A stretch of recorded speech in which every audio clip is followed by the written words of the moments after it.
নমস্কার বন্ধুরা, রিমির বাঙালি রান্নাঘরে আপনাদের সবাইকে স্বাগত। আজকে আমি শেয়ার করব দুর্দান্ত স্বাদের পনিরের রেসিপি। আশা করছি রেসিপিটা আপনাদের খুবই ভালো লাগবে। সুস্বাদু পনিরের এই রেসিপিটা যদি আপনাদের ভালো লাগে তাহলে অবশ্যই লাইক, কমেন্ট, শেয়ার করার অনুরোধ রইল। যারা যারা আমার চ্যানেলে নতুন এসেছেন তারা প্লিজ আমার চ্যানেলটাকে সাবস্ক্রাইব করে আমার পাশে থাকবেন। তো চলুন রেসিপি শুরু করি।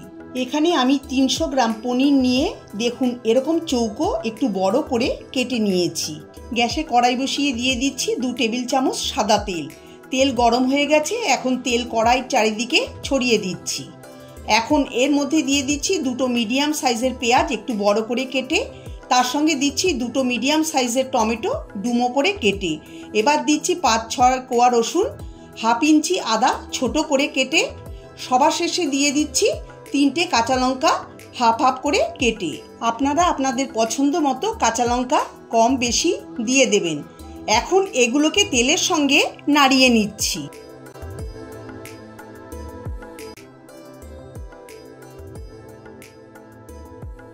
এখন ঢাকা দিয়ে লো ফ্লেমে 3-4 মিনিট রেখে দেব। এগুলো কিছুটা নরম হবে। 3-4 মিনিট পরে ঢাকা খুলে নেড়ে চেড়ে নেব। দেখুন টমেটো, পেঁয়াজ, রসুন, আদা কিছুটা নরম হয়েছে। এখন ফ্লেম বন্ধ করে এগুলোকে ঠান্ডা করে মিক্সিতে পেস্ট করে নেব। ঠান্ডা হয়ে গেছে, এখন মিক্সিং জারে পেঁয়াজ টমেটো দিয়ে দিচ্ছি। এখন মিক্সিতে মিহি করে পেস্ট করে নেব। দেখুন পেস্ট করে নিয়েছি। এখন রান্নাটা করব। কড়াইতে দিয়ে দিচ্ছি 1 টেবিল চামচ সাদা তেল আর 1 টেবিল চামচ মাখন বা বাটার। তেল গরম হয়ে বাটার গলে গেলে ফোড়নে দিয়ে দিচ্ছি একটা তেজপাতা, 3টে ছোটো এলাচ, 2 টুকরো দারচিনি আর সামান্য সাদা জিরে। এবার ফোড়নটাকে কিছু সেকেন্ড ভেজে নেব। ফোড়নের থেকে যখন সুন্দর গন্ধ বেরোবে তখন এর মধ্যে দিয়ে দেব 1 চা চামচ জিরের গুঁড়ো, 1/4 চা চামচ হলুদ গুঁড়ো আর দেব হাফ চা চামচ কাশ্মীরি লঙ্কার গুঁড়ো।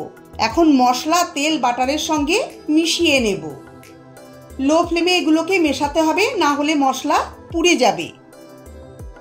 এবার এর মধ্যে পেস্ট করা মশলা দিয়ে দিচ্ছি। ভালো করে মিশিয়ে নেব।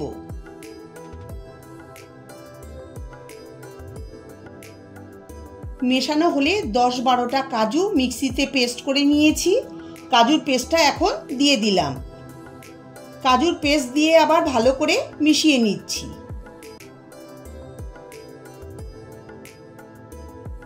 দিয়ে দিচ্ছি স্বাদ অনুসারে লবণ আর দিচ্ছি হাফ চা চামচ চিনি। পনিরের এই রেসিপিতে মিষ্টি দিলে স্বাদটা খুব ভালো হয়। আপনারা মিষ্টি পছন্দ না করলে স্কিপ করতে পারেন।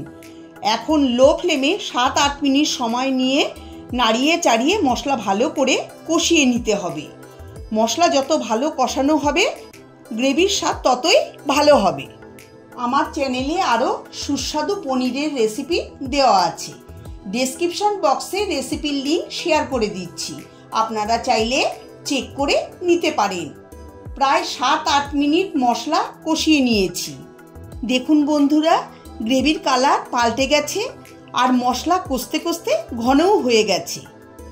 এখন এর মধ্যে 4-5 টেবিল চামচ ফ্রেশ ক্রিম দিয়ে দিচ্ছি। লো ফ্লেমে 1-2 মিনিট ভালো করে মিশিয়ে যাব। ভালো করে মেশানো হয়ে গেছে। এবার পরিমাণ মতো গরম জল এর মধ্যে দিয়ে দেব। জলটা আপনারা আপনাদের পছন্দ মতো কম বেশি দেবেন।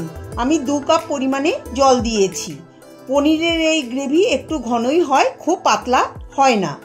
এর মধ্যে দিয়ে দেব পনিরের টুকরোগুলো। পনিরের টুকরোগুলো দিয়ে গ্রেভির সঙ্গে ভালো করে মিশিয়ে দেব। ঢাকা দিয়ে লো ফ্লেমে 4-5 মিনিট রান্না করে নেব। ঢাকা খুলে নেব।